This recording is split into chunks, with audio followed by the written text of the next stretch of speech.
Hello everyone. Thank you all for watching the video and leaving meaningful comments. Wishing everyone good health and happiness. The morning awakened with the crisp chill of early dew weaving its way through everything, blanketing the empty field where we had spent the night in an extraordinary tranquility. I pulled my thin jacket closer to keep warm, while Mr. Chung quickly started a fire. The flickering flames rose amidst the morning cold, and the warm golden light from the dry wood made me feel much more comfortable. As he tended to the fire, Mr. Chung glanced at me and smiled, a smile that seemed to dispel all the fatigue from a long night. We sat together by the fire, chatting about our plans for the day. His deep, soothing voice blended with the crackling sound of burning wood, creating a scene that felt so intimate and familiar. I looked around at the empty field, where bushes peeked through the misty haze. The silence was so profound that I could hear birds chirping melodiously in the distance. After some time talking, we decided to head to a nearby convenience store to buy bread for breakfast. The path leading to the store was narrow and covered with fallen leaves, each step leaving a mark on the damp ground. Mr. Chung walked ahead, his tall figure standing out against the misty backdrop, while I followed behind with a sense of excitement. The convenience store was located right at the end of the small road, a simple place but stocked with all the essentials. We picked out a few freshly baked loaves of bread, their warmth spreading through the air and making me feel cozier in the morning chill. Mr. Chung paid for them and stepped outside with the bag of bread, his gaze toward me filled with tenderness. We found a large tree nearby to sit under for breakfast. Beneath its cool shade, we ate while soaking in the fresh morning air. Each bite of crispy bread combined with its subtle sweetness made the meal more delightful than ever.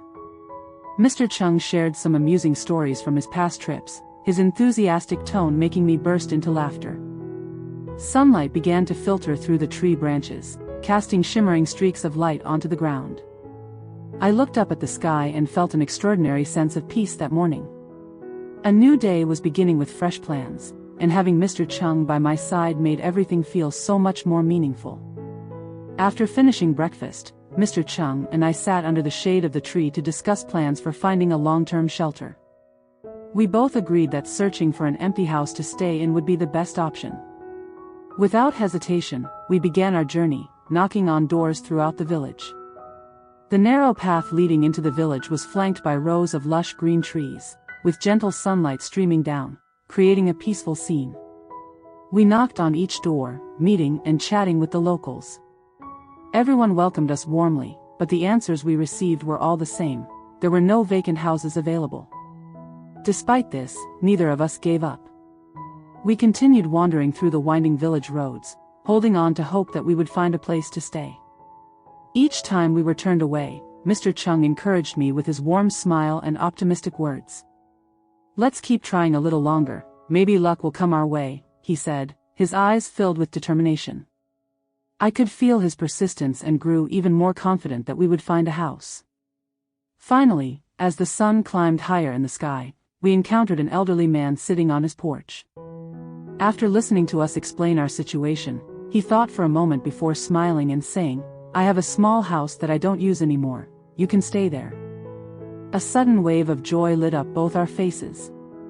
We thanked him profusely, unable to hide our emotions. The man led us to a house tucked away deep in a narrow alley. It was an old but sturdy home. I glanced at Mr. Chung, and our eyes met meaningfully. It felt as though we had overcome a major challenge to find this shelter.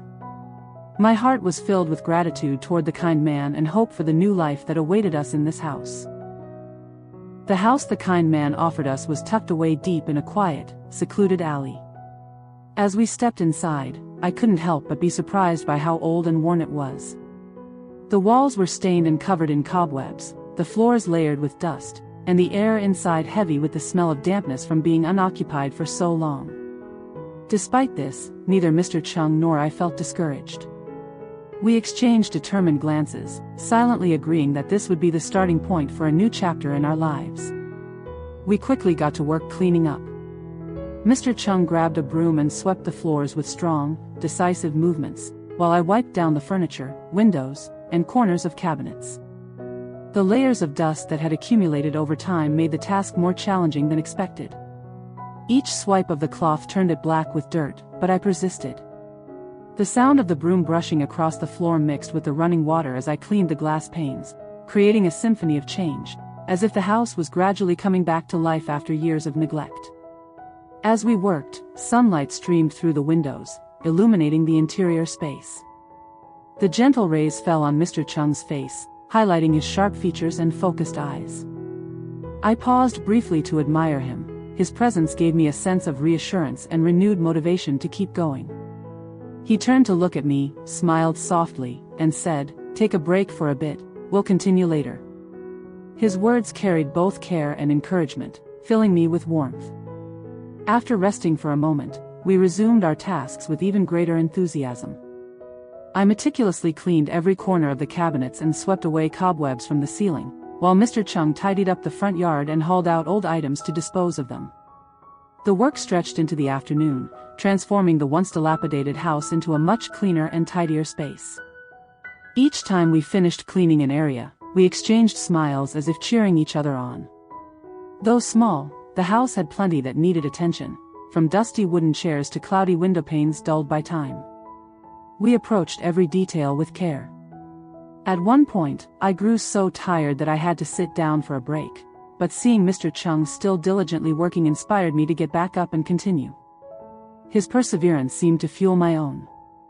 When we finally completed our tasks, we sat down in the now clean house to drink water and relax after a long day of hard work. The space was unrecognizable compared to how it had been. It had transformed from an old and dusty dwelling into something bright and welcoming. Mr. Chung decided to head to the market to buy blankets and mats to finish setting up our new home while I stayed behind to wait for his return, feeling excited about what lay ahead. A little while later, Mr. Chung returned with everything we needed, a warm blanket and several brand new mats. He carefully laid them out on the bed, arranging them neatly and thoughtfully, turning the small room into a cozy haven. Standing there watching him work filled me with indescribable joy. The room was no longer just a shelter but truly felt like our home. When everything was finally done, we sat side by side on the freshly made bed. Our eyes met in a moment of quiet understanding. No words were needed because we both knew this marked the beginning of a hopeful and meaningful new life together. This small house might be simple, but it carried within it all our shared effort and care. My heart overflowed with happiness at the thought that from this moment on, we finally had a place to call home.